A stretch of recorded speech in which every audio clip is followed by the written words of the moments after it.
Tubers, Tibets, and of course, crazy people. Well, we're going to see if we can show some mercy to my new friend, Mercy, who has just become a widow, but she's not married. In fact, she's a mistress. In this video, I'm going to take you down memory lane as to the timeline of her significant other, how they met, how he died, and the state of affairs that he left her in. All right, coming up in the video is our friend, the mistress, Mercy. Alrighty, kids. Well, like I told you in the little brief introduction, I am here with Mercy, and we're kind of tongue-in-cheek calling Mercy the mistress. Is that correct, Mercy? Yeah. Okay. How did that happen? And what was the genesis of all of this? And what was the tragic ending? Well, there was a gentleman here by the name of Frank, and he was involved with a very young woman that he met, and I made notes on this so I could get my timeline correct. He made acquaintance with her in 2014. And as far as we know, she was very, very young when she met him. And he is a man in his 60s when he met her. Okay. Yeah. So in 2016, 2 years later, Frank and this young lady, she told him that she's pregnant. And she told him, and it's your baby. So once the baby was born, it was apparent that it wasn't Frank's baby. It was obviously a Filipino. And she had to confess to Frank, yes, I've been seeing somebody else on the side. Now, you would think that Frank would say, okay, well, that's it between you and me. Adios, vemos, muchachos. It's been nice knowing you. But that wasn't Frank. Frank actually fell in love with the baby that was not his. And even went so far as to some point in time in the future, he signed a birth certificate. Yeah. Because the biological father wasn't around. Yeah. And so for all intents and purposes, in the Philippines, that child is his. Yeah. That's the legal, or that's the legal trail, I guess. The paper trail is what I'm looking for on that setup. And then, to add insult to injury, not only did this young woman have a child outside of their relationship, that he stepped up as a man. He wanted to be a father for the child. He wanted the child to have a legitimate name. The girl was receiving an allowance from Frank. And I think we can all admit by this point in time that Frank was a bit of a pushover. And they're not uncommon out here. She would get an allowance from Frank, and then she would skedaddle. And she would leave for 2-3 weeks at a time. Is that what you told me? Yeah. And leave the baby with Frank. And so that went on up until 2019. And Frank had enough of having enough. However, I think I failed to mention that he also made the fatal error of marrying this young lady. And because he wanted to legitimize the child.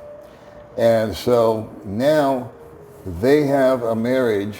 He's married to someone that is having an external affair, someone who's had a baby that is not his, and yet he wanted to step up to the pump and not only sign the birth certificate, but married the woman to make it even more legitimate.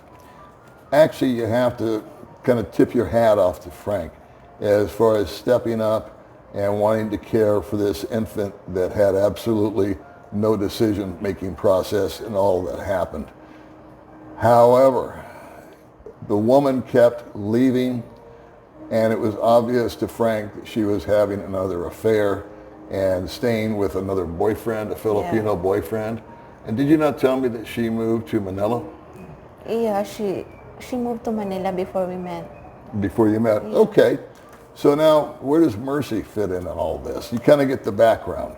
you got Frank. He's got the young little hottie, and they're together. She has a baby that's not his. He marries her, signs the birth certificate. He wants to make sure everything's legit for the child. And finally, they actually split up.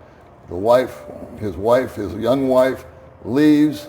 The baby is gone also now. Frank is a single guy, a married single guy here in the Philippines. Now let's go back to 2019. Frank joins a dating site. I'll leave the name of it out. It doesn't matter. It's a free dating site. Mercy joins the dating site. And this is 5 years ago. Mercy and Frank get together and decide that they really like each other. Yeah.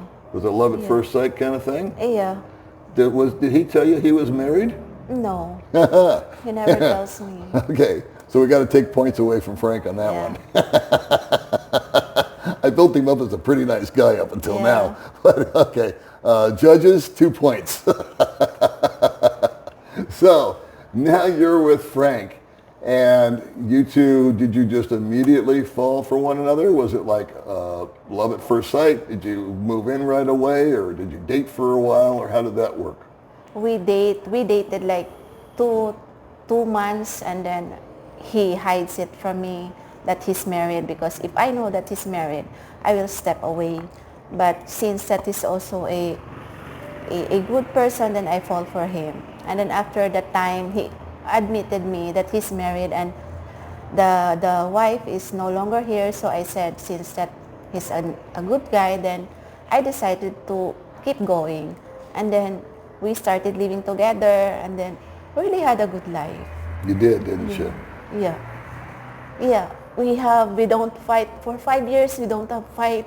We don't have anything. We're just like, we live as simple like partners. Mm-hmm. No arguments. We live a very simple life. Frank is not rich. He's a very nice guy.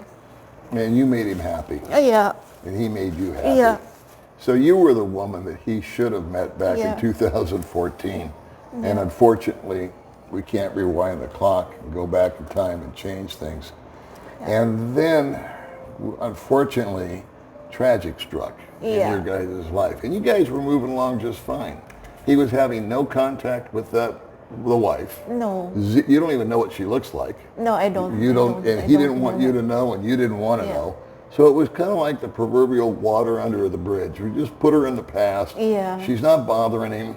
She's a drama queen. Yeah. But he's leaving her alone. As far as I know, he was sending her money for a while. Yeah. And then you said, you know what? You should put the kibosh on that. You should stop doing that. Yeah. And he took your advice. I did, yeah. And there was no backlash from the girl? Yeah. I do not know if he knows that I am the one stopping Frank from sending him money. Okay. Yeah. Okay. Because I told Frank that he is a magna cum laude, graduate of magna cum laude. He's very smart. And then he was fooled by his wife with, I'm sorry to say, but less education. And then he was trapped in the situation, and I said, stop. And then he follows my advice, and I'm happy for it. Good for you. Yeah. Good for you. Because, you're someone that's more mature, you're more level-headed. I've made the argument over and over again that some girls or some women are just too young. Yeah. And I think Frank fell into that trap of getting with the young, fresh-looking, pretty Filipina. Yeah. And like you said, he's a smart, educated guy. Yeah. And yet this little 20-year-old outsmarted him. Yeah, it's true. So, because he wasn't thinking, with all the brain cells that he could have. Yeah. So you've come along. Now, you guys are marching along, and you're having a great time. Oh, yeah, we do. We really have a great time. Did you guys have a lot of friends? Oh, yeah. Every day. We really have a good life. Mm-hmm. Almost every day in our life. Mm-hmm. We have lots of friends. We visited friends. We have very good, we visited orphanage. We visited people who is sick. He helps a lot of people.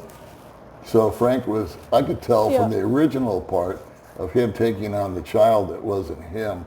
It doesn't shock me at all that he was a man that was donating not only his time, energy, and possibly his treasure, his funds, to an orphanage, people in need, people Yeah. with less than him, and you were happy to help. Yeah. In Valencia market, we have lots of friends. He helped them. And I just supported him, whatever he wants.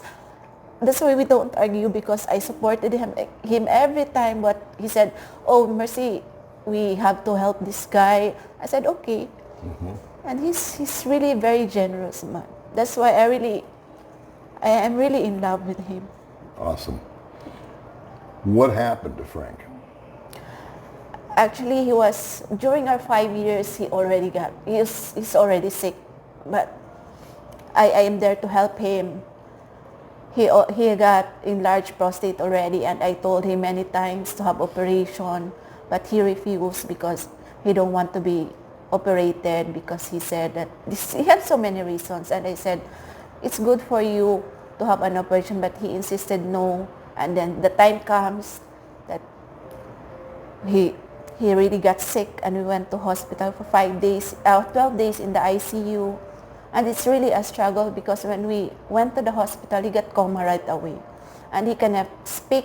He's in a coma. Yeah. He cannot talk. He tries to talk, but I cannot also understand. Yeah. And then the time that he dies, and it gives me lots of struggle.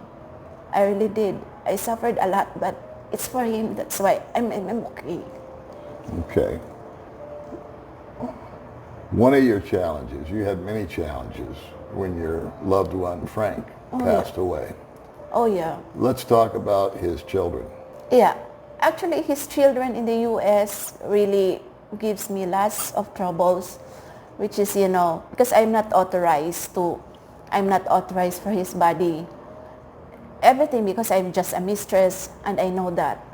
And because I love Frank, that's why I face all the challenges that they gave to me without giving me authorization during the hospital that he's already died, and telling me when Frank was already at the morgue, telling me that just leave my father there, the embassy will get him.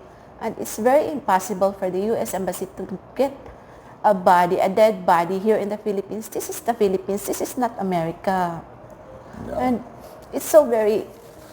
and what really hurts me is that just a simple yes for his children, for him to be cremated, and they did not give it to him. And I have to deal with it. I have to suffer seeing him at the morgue, his dead body. So since we have a married man and a girlfriend, I refuse to call her mistress, but she's saying that's what she is. She has no authority. She has no power, no more than I do or you do watching this, to determine what happens to this man. So just getting him out of the ICU, once he passed, how long did that take? 2 days, I think, before the family, before the son called the funeral to say yes for the embalming. And it's not just, and it's very strange, because just a simple YES through phone, and they accepted it, but the dead body is there, and I am there, but they still do not allow it. And one thing that I think I was remiss in is what we did not bring up is that Frank did not have a good relationship with his children. Exactly. He didn't like them, and they didn't like him. So at least they agreed on that. They didn't like each other. Yeah. And so he had 3 or 4 kids, something like that? Yeah, 3 kids. Okay. And we were discussing this before, and there's a couple other guys here that we were discussing this before we made the video, is that the kids didn't like him, and yet he had died, so they have misinformation about how to deal with this. And I've done a little work with the embassy in the past, and I know they don't come in like Superman and just pick up everything and fix it and evac you. That's not how it works, especially if you've got the means to pay for it. They tell the family, you pay for it. They only step in when someone's destitute or unable or doesn't have any connections. So this poor thing was trying to get the children, because she doesn't have any authority whatsoever. The wife that is in Manila with the boyfriend, she has authority, but they don't want to get her involved because the minute she finds out that she's needed for something, guess what? She's going to have her hands out. She's going to say, okay, I'll help, I'll sign, but you need to pay. All right, that's just how it goes. Yeah. So for 2 days, we figure the kids were probably squabbling amongst themselves about what to do. They're looking at you as a second-class citizen. They think you're just some girl or some woman that their dad's with. You're a Filipina. You're a lower-class citizen than them. Exactly. I know you told me they were talking down to you and acting like you were a dust broom in the corner. You just didn't count. You didn't have any clout. And so they were probably discussing what to do. And after a couple of days, they finally agreed to say, okay, release him from the hospital. And you paid the hospital bill. I paid all the expenses, the hospital bills. And what's really painful is that they told me that they are willing to pay the hospital bills, but they need the death certificate. And I told myself, I have to pay first before I can get the death certificate. And how can I get the death certificate if I cannot pay the hospital bills? So what they did is that they just leave it all alone to me. The kids? Yeah, the kids. They never help. So they let you know they're not gonna send you any money. They're not gonna help you that way. Yeah. And Frank, like he did with his wife, he gave you an allowance. Yeah, he gave me. And what did you do with that allowance? You saved it. Yeah. And then when push came to shove and it was time to get Frank out of the hospital, who paid it? I spent it all. You. Yeah. From your allowance that he gave you. How much was that, by the way? Actually, Frank gave me 50,000 a month. Mm-hmm. And I spent 25 and I saved 25. Mm-hmm. For 5 years, I'm really earning. And actually, Frank is really very generous. He really makes me happy also when it comes to financial. But I chose to save it because when the time comes, I can use it. And yet, I use it. And you used it to get him out of the hospital. Now he's in the morgue. Yeah. Now here's another story. What happened here? Once again, the kids. The morgue contacts the kids. Yes. Because, once again, we keep repeating ourselves, little Mercy here, she doesn't have any kind of authority or any kind of pull. She can't sign anything. It's again, she's got as much clout in this thing as I do. I have no connection to this guy. And it's as if she has no connection to him. And the wife does and the kids do. So how long did the kids, she wanted to be cremated. Yeah. And the kids didn't want that to happen, or they were fighting that, or what was the deal there? Actually, I'm struggling for 3 days just for the yes for the cremation. But they said yes for the embalming, but they did not say yes for the cremation. And it's really hurting me because why is it that they can say yes for embalming but not for cremation? It's just one. So that because I promised Frank that he wants to be cremated right away when he died, but I did not able to do that because I still have to wait for the authorization from the son. Just, I'm just thinking about it. I still have to wait for 3 days, and I already planned to bury him in a private cemetery because in private cemetery all I know is that they don't need authorization, but in public cemetery they do. So that's already my plan. I told myself I have to do something because if I keep on waiting on them, I do not know if they will agree or not. So I have to make my own decision whether they will file me a case or whatsoever. I'm willing to face it just for my promise to Frank. Mm-hmm. Yeah. So were you able to fulfill your promise to I Frank? did. How did you do that? I can say I did because even the struggles that I encounter, I still made it to the point that he was being cremated, the ashes were with me. I put him I gave him, I just fulfilled my promise to him that I will not and never leave him in his hardest times. And I did. And that was 6 weeks ago. Yeah. And there is a moral to the story here.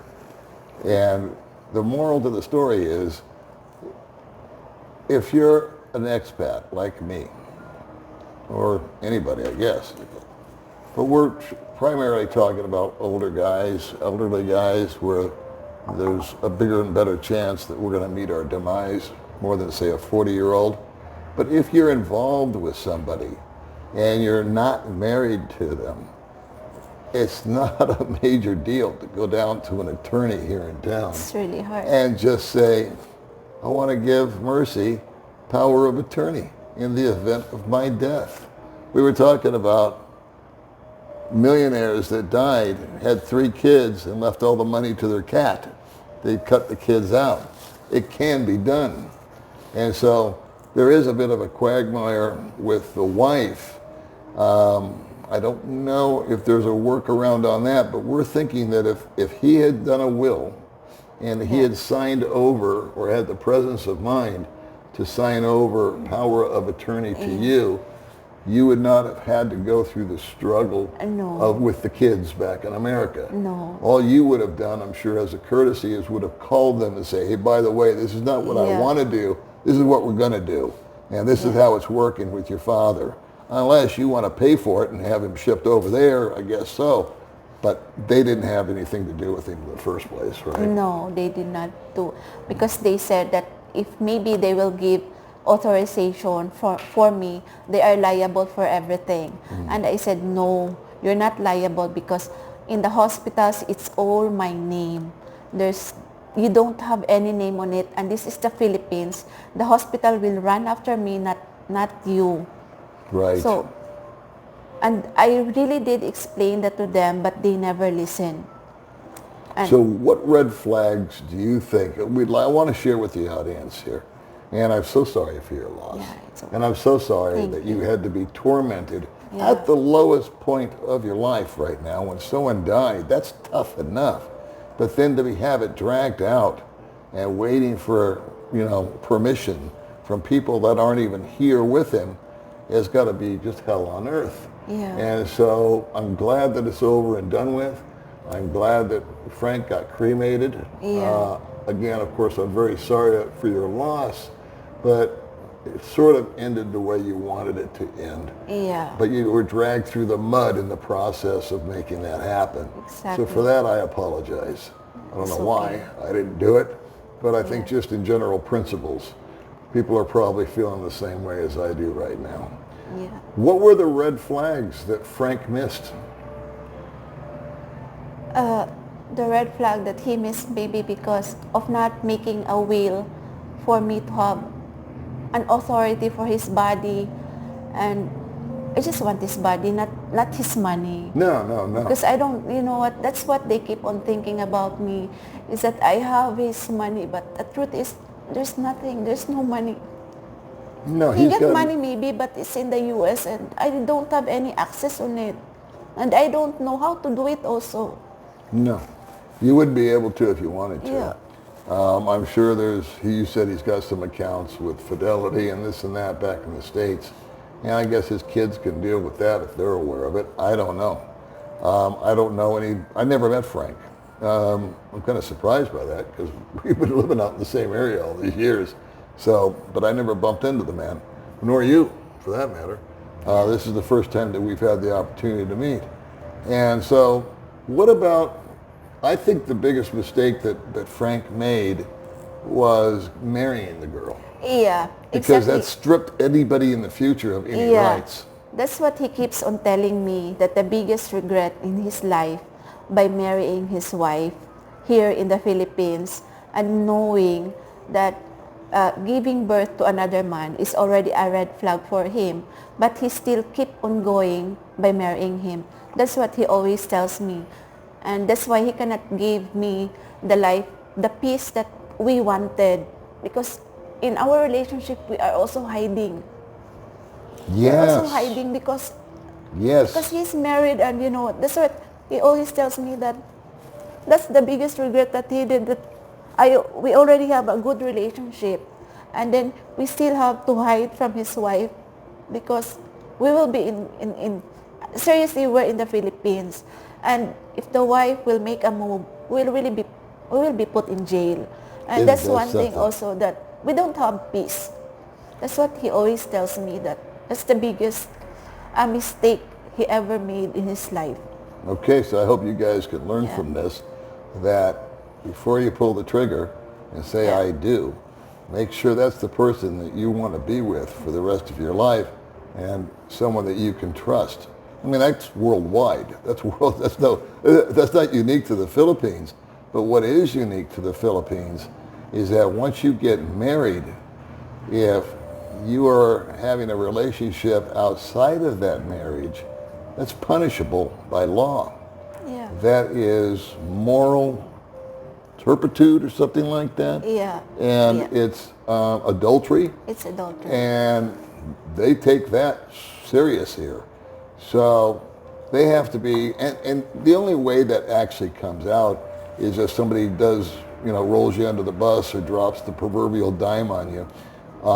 So I don't know how prevalent that is. I don't hear of many cases that go to court or where people go to jail. Yeah. Generally, it gets settled with a few, like I said, a few shekels crossing the palm, and everybody stays quiet and calms down. But that's a thing that wife has got to hang over you for the rest of your life. Yeah. There's no divorce out here. They introduced a bill to make divorce available, and they killed it. So that's no longer on the table. Other people asked me about that before too. So the biggest mistake he made was getting married to that woman. Yeah. And then the second, and you know what? Had he not married her, because it's easy to walk it back, he could have married you and probably Yeah. would have married you. Yeah. Do you think so? Do you think that would have been the deal? I keep on telling him that why is it that you will go to America and you file divorce there, but he said no, because their marriage was not licensed in the U.S. It was already here in the Philippines, and he never put it on record in the U.S. That's what he told me. He's And actually that's why- wrong on that. He can go to America. Yeah, He can file for, I could file for Yeah. divorce. I would be single and Yeah. my wife would still be married. And that's a true, I know guys that have done that. They have. I could. I'll just use myself as the example. I'm married to my wife, May, who I love Yeah. with all my heart. But if I was a guy that was sick of her, didn't want any more part of her, and I wanted to play the field and I wanted to be legal about it, I could go home to America, file divorce against baby May. She wouldn't show up for court or for the hearing. She wouldn't even get the notices. And over time, it's just approved that I'm divorced. It's non-contested. Yeah. She, however, is still on the hook and will be a married woman till her dying days. So Frank did have an out, but he probably wasn't aware of it, or I don't know. No, he don't have, because he always tells me it's a long process, and I kinda leave it, and I said okay, and then, but we have a very good relationship. That's why I also I just also don't fight for it, because every day in our life it's a very beautiful day for us. And she was, Yeah. the other moral of the story here, I think, is her mentality. I think that, first of all, when you find out that your so-called girlfriend is having an affair outside, that should be the end of it right then and there, and just call it a day. But Frank was a soft touch, I think. Yeah. And, he wanted the child to have a name. Yes. He probably had optimism with the woman. Yeah. I don't know. I don't know the inside of his mind. But just the fact that he's working with orphanages and helping people Yes. just speaks to his character. So we want this to be a bit of a eulogy and a bit of, a happy, or, I don't know, a send-off to Frank that's honorable. Because Yes. he sounds to me like an honorable man. Yeah. And I never knew him, but I think that's how he should be remembered. What are you going to be doing in the future, young lady? Are you going to be just focusing on your business that you have? Yes, I have a business, and of course I'm still 45, and maybe if someone, but I'm not also closing doors. Understood. Yeah. there is Still going to be a young. mourning period because Yeah. we bring up his name and you start crying. Yeah. So I think the last thing you're ready to do right now is like get the dating pool. So you need to go through the grieving process. Yeah. You need to put that to bed. And there's so many steps to grieving process. First Yeah. you're angry and then you're sad and then there's the Yeah. final one is acceptance. I forget the other ones. And I think once you get to the acceptance rule, maybe we'll have you back on the channel. No. And Oh, yeah. we'll let everybody know that you're single and ready to mingle. Yeah. Of course. This is a good prelude for that, huh? Yeah. But it'll be a while, kids. So, hold your horses, okay? But we got a 45-year-old beautiful Yeah. Filipina who has a great track record as far as being a loving, wonderful, and caring Filipina. Thank you so much for being And you're with always me today. welcome. All right. You're always welcome. Any You last make me words? cry. Any Yeah. last words? You know what? For expats, you have to be careful.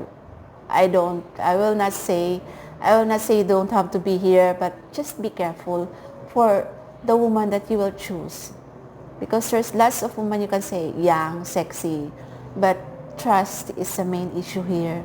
So that's what Paul said, don't pull the trigger right away.